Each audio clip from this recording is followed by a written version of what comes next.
अस्सलाम वालेकुम जी। आज हम लास्ट टॉपिक पढ़ेंगे ऑप्टिकल फ़ाइबर। देखिए काफ़ी सालों पहले जो है स्टार्ट हुआ था जब टेलीफोन अलेक्जेंडर ग्राहम बेल ने जो है इंट्रोड्यूस करवाया था। उसमें हम इलेक्ट्रिकल वायर यूज़ करते थे और साउंड को इलेक्ट्रिकल सिग्नल में कन्वर्ट करके दूसरे एंड तक जो है ना वो पहुंचाते थे और दूसरे एंड की आवाज़ हम तक आती थी। फिर उन्होंने ही अलेक्जेंडर ग्राहम बेल ने ही एक चीज़ इंट्रोड्यूस करवाई थी जिसे फ़ोटोफोन कहा गया था। वो एक शॉर्टली जो है ना वो इन्वेंशन थी टेलीफोन की। उसमें ये था कि लाइट को यूज़ किया जाएगा, रिफ्लेक्टेड लाइट जो है ना सन की उसको यूज़ करेंगे, जिसकी वजह से हम मैसेजेस जो हैं या जो हमारी इंफॉर्मेशन है वो 100 मीटर अवे जो है ना वो उस विजिबल लाइट से जो है ना हम पहुंचा सकते हैं, या वॉइस मैसेज भी उसको बीम ऑफ लाइट के अंदर जो है ना कंप्रेस करके। तो ये आइडिया जो था उनका काफ़ी डोमिनेंट था, लेकिन तब जो है ना वो फुलफ़िल नहीं हो सका क्योंकि मीडियम जो चाहिए लाइट के लिए वो ट्रांसपेरेंट चाहिए।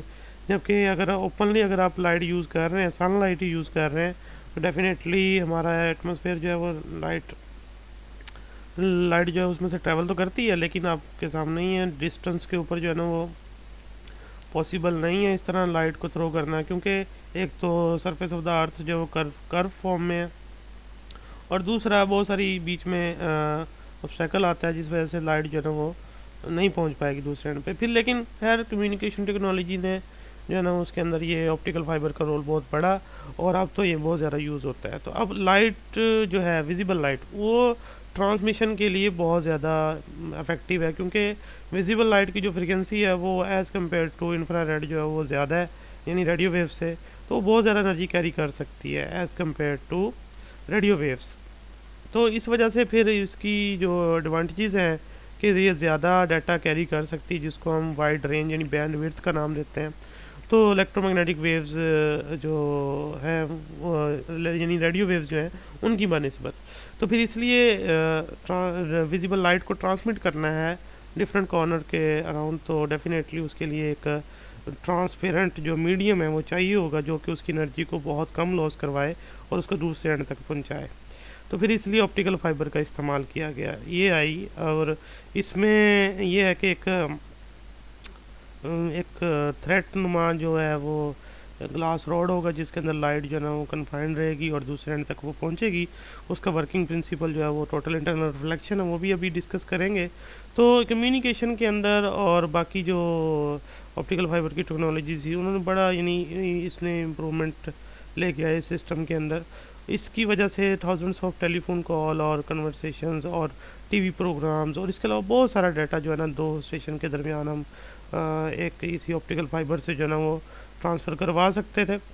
और इसके अलावा इसकी कैपेसिटी भी बहुत ज़्यादा है, मैंने जैसे अभी बताया, क्योंकि विजिबल लाइट वैसे ही फ्रिक्वेंसी ज़्यादा रखती है, तो इसलिए इसे बैंड विड्थ का नाम दिया गया फिर बाद में। यानी कि जो डाटा इतना ज़्यादा ट्रमेंडस अमाउंट्स में हम ट्रांसफ़र करते हैं ऑप्टिकल फाइबर के सिस्टम से, तो फिर इसको प्रैक्टिकली जो है वो यानी कि टेलीविज़न और बाकी जो कम्युनिकेशन के प्रोसेस थे या मेथड हैं उसके अंदर भी यूज़ किया गया।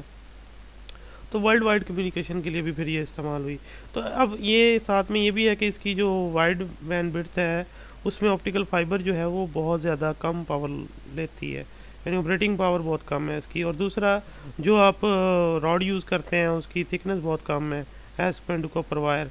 यानी अगर ऑप्टिकल फाइबर जो है वो प्रोटेक्टिव केस के अंदर है वो टिपिकली 6 मिलीमीटर डायमीटर के अंदर होती है, जबकि इसी डाटा को ट्रांसफ़र करने के लिए अगर कॉपर वायर यूज़ करें वो 7.62 सेंटीमीटर होगी, बंडल होगा कॉपर वायर का, जो कि ये के डाटा जो है ना सिग्नल की शक्ल में कैरी करेगा और पावर भी ज़्यादा यूज़ करेगा। अब आ जाए ऑप्टिकल फाइबर का प्रिंसिपल यहाँ पर बताया गया है। लाइट जो है ना वो प्रोपागेट करती है ऑप्टिकल फाइबर के अंदर, उसके लिए लाइट को एक ग्लास रॉड के अंदर कन्फाइंड रहना है। तो ये किया जाता है टोटल इंटरनल रिफ्लेक्शन और कॉन्टीन्यूस रिफ्रैक्शन की मदद से। तो पहले तो ये देखें टोटल इंटरनल रिफ्लेक्शन क्या होता है, ये पुरानी चीज़ें हैं, हम पहले भी छोटी क्लास में पढ़ के आए हैं, ये वही है बिल्कुल कि लाइट जब डेंसर मीडियम से रेड मीडियम में जो है ना वो रेड मीडियम की तरफ ट्रैवल करती है, तो जब रेड मीडियम में इंटर होती है डेंसर से तो रिफ्रैक्शन शो करती है, नॉर्मल से अवे हटती है। तो अगर आप इंसिडेंट एंगल बढ़ाएंगे डेंसर के अंदर तो रिफ्रैक्शन एंगल भी बढ़ेगा, वो ख़ास इंसिडेंट एंगल जिसके ऊपर रिफ्रैक्शन एंगल 90 डिग्री का हो जाता है, यानी लाइट बजाय रेड मीडियम में जाने के उसी बाउंड्री के ऊपर चलती है और 90 डिग्री का एंगल बनाती है। उस इंसिडेंट एंगल को हम नाम देते हैं क्रिटिकल एंगल का।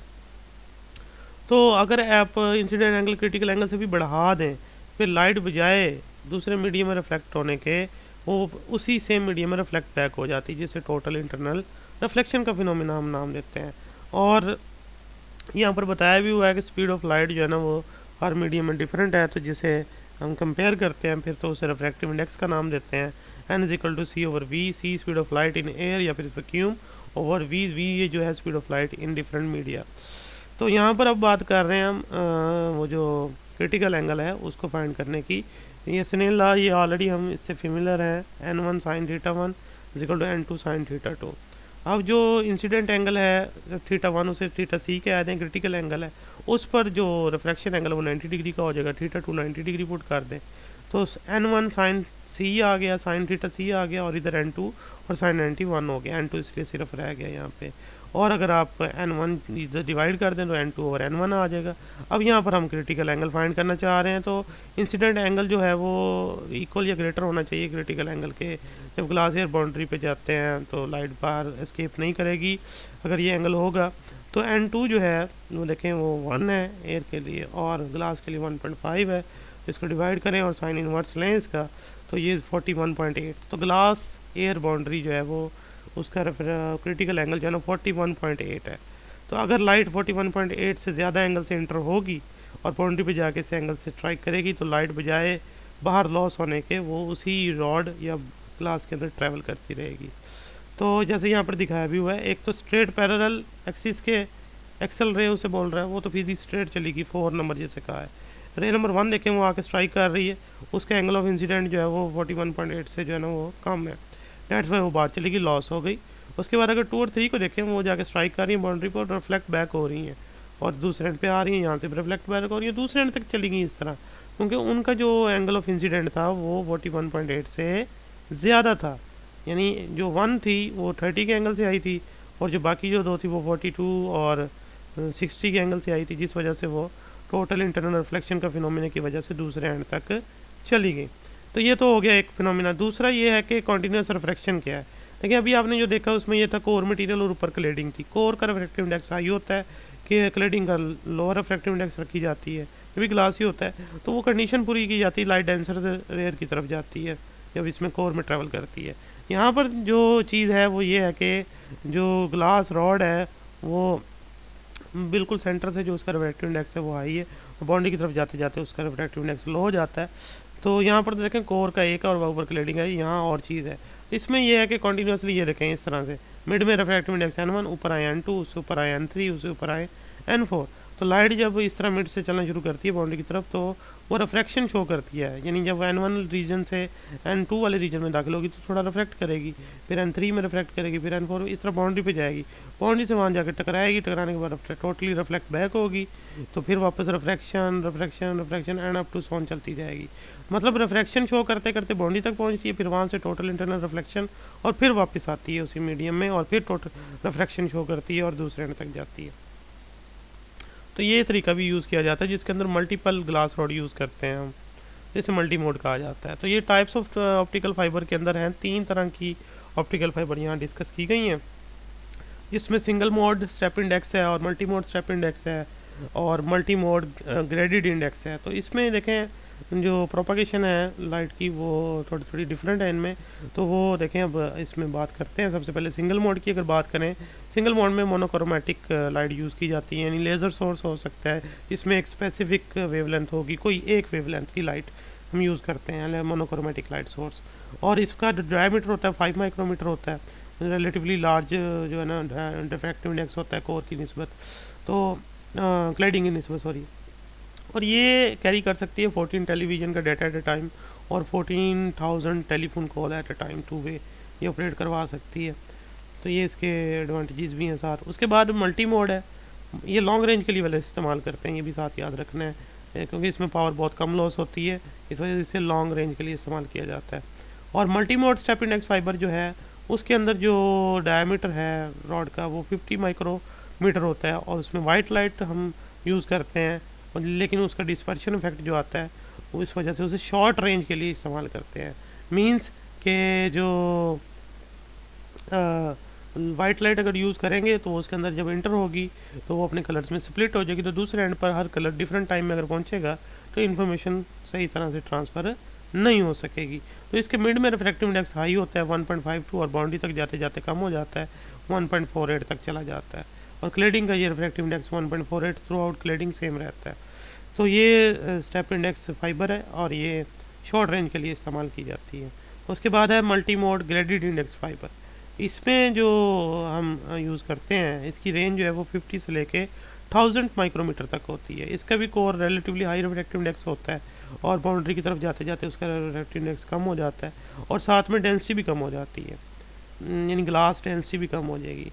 तो ये बाउंड्री जो है उसकी यानी कि इसकी बाउंड्री कोर की और क्लेडिंग की वो इतनी क्लियर नहीं होती, मिक्सअप होती है बिल्कुल।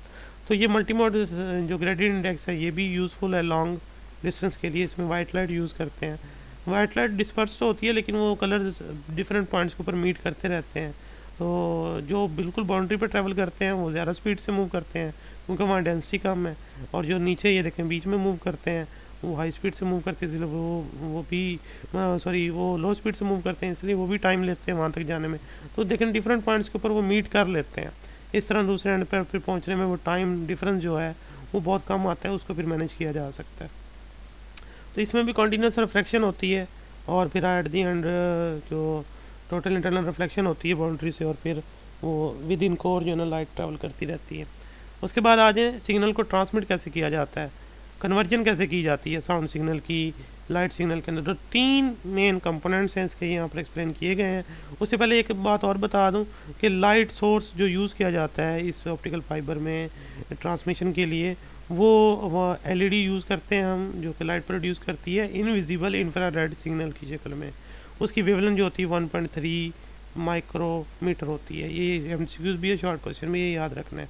और यही लाइट क्यों यूज़ करते हैं, इंफ्रारेड सिग्नल ही क्यों यूज़ करते हैं, विजिबल क्यों नहीं कर रहे यहाँ पे, क्योंकि इंफ्रारेड जो सिग्नल है वो ज़्यादा स्पीड से मूव कर सकता है ग्लास के अंदर as compare to visible light, इस वजह से इसको जो है ना वो प्रेफर किया जा रहा है। उसके बाद आ जाए यहाँ पर सबसे पहले तो देखें ट्रांसमीटर में सबसे पहले माइक्रोफोन का काम क्या है कि हमारे साउंड सिग्नल को इलेक्ट्रिकल सिग्नल में कन्वर्ट करें। वो इलेक्ट्रिकल सिग्नल जो बनेगा उसको एम्पलीफाई करने के बाद हम किसको दे देंगे, लेज़र बॉक्स को। लेज़र बॉक्स क्या करेगा, उस इलेक्ट्रिकल सिग्नल का लाइट सिग्नल कन्वर्ट करेगा। लाइट सिग्नल कन्वर्ट करने के बाद वो ट्रांसमिशन चैनल के ऊपर डाल देगा। ये दूसरा कंपोनेंट है। ट्रांसमिशन चैनल में क्या शामिल है, ऑप्टिकल फाइबर शामिल है। तो वहाँ से जो है ना वो लाइट दूसरे एंड तक ट्रांसफ़र होगी। दूसरे एंड पे जाकर जो चीज़ रिसीव करेगी सबसे पहले वो होगा फोटो डायोड। तो फोटो डायोड जब रिसीव करेगा यानी लाइट को, वो उसको इलेक्ट्रिकल सिग्नल में कन्वर्ट करेगा, और इलेक्ट्रिकल सिग्नल जो है ना वो आगे एम्पलीफाई होने के बाद वो एयर पीस तक जाएगा, वहाँ पर साउंड प्रोड्यूस होगी यानी स्पीकर तक जाएगा। इसी तरह डिजिटल डाटा भी हम ट्रांसमिट कर सकते हैं। उसके लिए क्या होगा कि हमें लाइट का पल्सिंग चाहिए, यानी लाइट जो है ना वो ब्लिंकिंग करेगी, फ्लैश करेगी, तो उसको 1 और 0 के अंदर जो है ना हम ट्रांसमिट कर सकते हैं, उसे डिजिटल लाइट पल्स बोलेंगे। तो वो यानी आप डिजिटल कम्युनिकेशन भी इसके ज़रिए पॉसिबल है। वो एक पर्टिकुलर पैटर्न 0s और 1s के तहत होती है, यानी 0s और 1 जो बाइनरी इंटीजर्स हैं जो हम यूज़ करते हैं कंप्यूटर प्रोग्रामिंग के लिए या डिजिटल डाटा के लिए, तो वो हम यहाँ पर सेंड और रिसीव करते हैं। उसके ज़रिए साउंड, पिक्चर, डाटा जो भी होता है वो हम डिजिटल मॉड्यूलेशन के ज़रिए जो है ना वो यानी बाइनरी डिजिट्स को मेगाबाइट्स और उसके अंदर जो है ना सेंड कर सकते हैं पर सेकंड के अंदर। वो हाई रेट से डाटा ट्रांसफ़र हो सकता है इसके ज़रिए। अब इसकी प्योरिटी का ख्याल रखा जाता है ग्लास की, क्योंकि जो लाइट ट्रैवल करती है वो फिर ऑब्जॉर्ब हो जाएगी अगर हम प्योरिटी एटम होंगे, और फिर वो ज़ाहिर सी बात है डिवाइस की जो एफिशिएंसी उस पर फ़र्क पड़ेगा। और दूसरा रिपीटर लगाए जाते हैं, यानी जो लाइट सिग्नल वीक होता है ग्लास रॉड के अंदर ट्रैवल करते हुए, उसको बूस्टअप करने के लिए रिपीटर लगाया जाता है 30 किलोमीटर के ऊपर।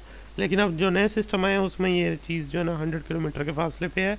तो फोटो डायोड जो यहाँ से जिसने रिसीव करना है सिग्नल, उसको सिग्नल हेल्दी मिलेगा तो इलेक्ट्रिकल सिग्नल भी स्ट्रॉन्ग प्रोड्यूस होगा, जिस वजह से बीच में ये बूस्टर यानी रिपीटर लगाए जाते हैं।